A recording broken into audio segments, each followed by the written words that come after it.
हरे Krishna, Radhe Radhe friends. कैसे हैं आप सब? आशा करती हूँ आप सब खुश होंगे, स्वस्थ होंगे। फ्रेंड्स, जब हम भगवान की पूजा करते हैं, उनकी भक्ति करते हैं, तो हमें सोचते हैं कि हमें भगवान बहुत ज़्यादा कष्ट देते हैं, हमारी बहुत ज़्यादा परीक्षा लेते हैं। लेकिन क्या आपको पता है कि भगवान भी हमारे लिए बहुत ज़्यादा कष्ट सहते हैं। जब वे अपने भक्तों से प्यार करते हैं तो उनको भी बहुत कुछ सहना पड़ता है। इस कहानी में हम आपको बताएंगे कि कैसे एक इंसान रोज ठाकुर जी को पत्थर की मूर्ति समझकर उनके ऊपर पैर रखता था और अपने औजारों की जो धार थी उसको तेज करता था। तो ये जानने के लिए आपको वीडियो लास्ट तक देखनी पड़ेगी। और अगर आप हमारे चैनल पर नए हैं तो चैनल को सब्सक्राइब कर देना। और अगर आपको हमारी ये सत्य घटना अच्छी लगे तो लाइक और शेयर भी कर देना। तो चलिए फ्रेंड, जानते हैं। एक आदमी था जिसका नाम था रामदास। रामदास बहुत ज़्यादा गरीब था। वह इतना गरीब था कि उसके तन पर जो कपड़े होते थे वे फटे पुराने रहते थे। वह दूसरों के कपड़े सिलता था और दूसरों के जूते भी साफ करता था। और उनको उसका जो कमाकर उसे मिलता था उससे अपने परिवार का भरण पोषण करता था। और आए वाए अपने घर पर अतिथि का वह बहुत ज़्यादा सत्कार करता था। उनको सत्संग से बहुत ही प्यार था। वह केवल भगवान पर ही भरोसा करते थे। उनके पास कोई भी संपत्ति नहीं थी। वह सिर्फ भगवान के नाम का ही आसरा लेते थे। और वह दूसरों के फटे पुराने जूते ठीक कर कर अपना घर चलाते थे। वह सत्संग बहुत सुनते थे। वह सत्संग में सबसे पीछे जाकर बैठते थे। वह एकदम भोले भाले आदमी थे। उन्हें सत्संग में जो भी समझ में आता था ठीक, जो समझ में नहीं आता था तो कोई बात नहीं, लेकिन जब भी सत्संग होता था तो वे नाचने लगते थे। वे इतने भोले भाले थे कि सिर्फ उन्हें सत्संग में यही समझ में आया कि हे हरि, मैं जैसा हूँ वैसा हूँ, मैं जैसा तैसा हूँ, बस तेरा हूँ। उनको ये बात इतनी अच्छी लगी कि वे निरंतर इस पंक्ति को गुनगुनाने लगे। पंक्ति को इसमें उन्होंने प्रभु से संबंध बना लिया और उनका मन इतना पवित्र हो गया कि कभी कभी वे आंसू बहाते और इस पंक्ति को गुनगुनाते। एक दिन चोरों की मंडली किसी धनी के यहाँ चोरी करके आई। उन्होंने वहाँ शालिग्राम भगवान एक स्वर्ण के सिंहासन पर विराजमान मिले।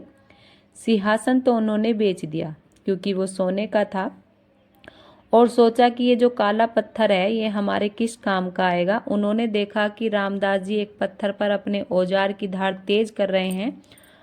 वो चोर उनके पास आया और कहा कि अगर तुम हमें नए जूते दे दो, हम तुम्हें ये चिकना पत्थर देंगे, ये तुम्हारे औजार घिसने के काम आएगा। रामदास जी ने चोरों से वह पत्थर ले लिया। उन्होंने जब चिकने पत्थर पर अपने औजार घिसे तो उनका बढ़िया तेज धार हो गई। उन्होंने सोचा कि चलो जूतों के बदले कुछ अच्छा पत्थर ही मिल गया। अब वो उस पत्थर पर अपने औजार घिसते और कभी कभी आंसू बहाते और कहते, हे हरि, मैं जैसो तैसो तेरा। उनके आंसू शालिग्राम पर गिरते। अब जब जोर से घिसना होता तो वे दोनों पैरों के बीच में शालिग्राम जी को फंसा लेते और फिर घिसते।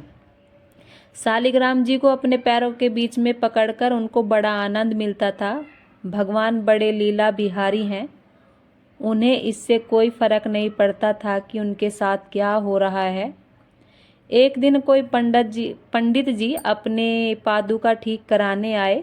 जब उन्होंने ये देखा कि रामदास जी के पास ये काला पत्थर है, उन्होंने देखा कि वह शुभ चिन्हों से बना हुआ है, उस पर चक्र का चिन्ह बना हुआ है, तो वह समझ गया कि ये तो शालिग्राम जी हैं, ये तो स्वयं भगवान हैं।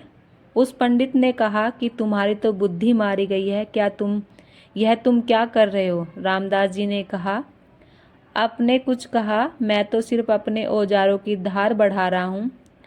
पंडित समझ गया कि यह तो कोई पागल है, इसको क्या समझाना।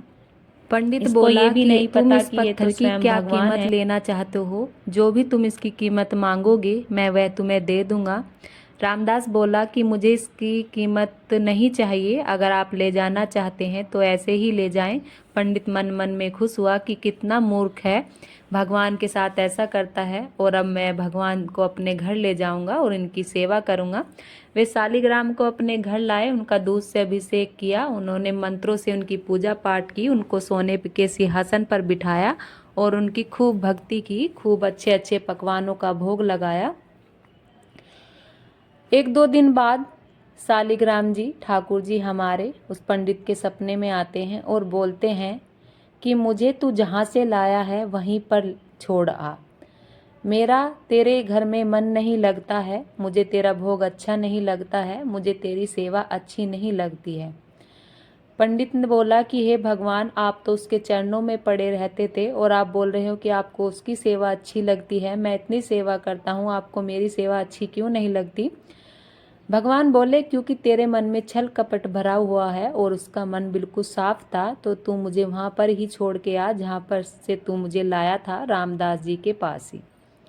पंडित सुबह को उठा और रोने लगा, सोचने लगा कि मैं कितना पागल इंसान हूँ कि इतने सच्चे और अच्छे इंसान को नहीं समझ पाया, जिसके भगवान अधीन है और मेरी सेवा तो उन्होंने स्वीकार भी नहीं करी और वे उसके घर जाना चाहते हैं। वो रोता रोता शालिग्राम को अपने हृदय से लगाकर रामदास जी के घर पहुंचा और बोला कि ले भाई, तू अपने शालिग्राम को पकड़। रामदास जी बोला, क्यों, क्या हुआ? आप तो इन्हें लेकर गए थे। वो रो रहा था तब भी और बोल रहा था, हरि मैं जैसा तैसा बस तेरा हूँ। पंडित बोले, तुम्हें पता है ये क्या है? ये स्वयं भगवान है साक्षात और तुम्हें ये पता भी नहीं। तुम इनके साथ ऐसा करते थे, लेकिन फिर भी इनको तुम्हारी ही भक्ति अच्छी लगी। ये तुम्हारे पास स्वयं चल कर आए हैं। इनको मेरी भक्ति अच्छी नहीं लगी। रामदास, तू मुझे माफ़ कर दे। भक्त का भगवान मन देखते हैं, सेवा भाव नहीं देखते हैं। ये नहीं देखते कि वो उन्हें सोने की थाली में खिला रहा है या क्या कहाँ खिला रहा है। तो मुझे माफ़ कर देना, वो ये कहकर चला गया।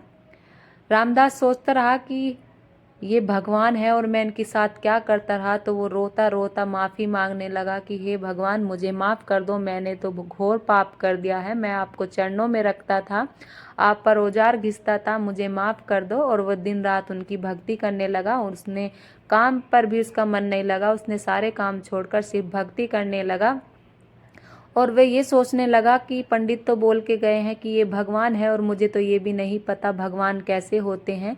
तो वो रो रो कर ये कहने लगा कि अगर आप भगवान हैं तो प्लीज़ आप आकर मुझे दर्शन दीजिए। भगवान के इतने प्रेम से, अपने भक्त के इतने प्रेम से बुलाने पर भगवान प्रकट हो गए और बोले कि रामदास उठ, देख मैं आ गया हूँ।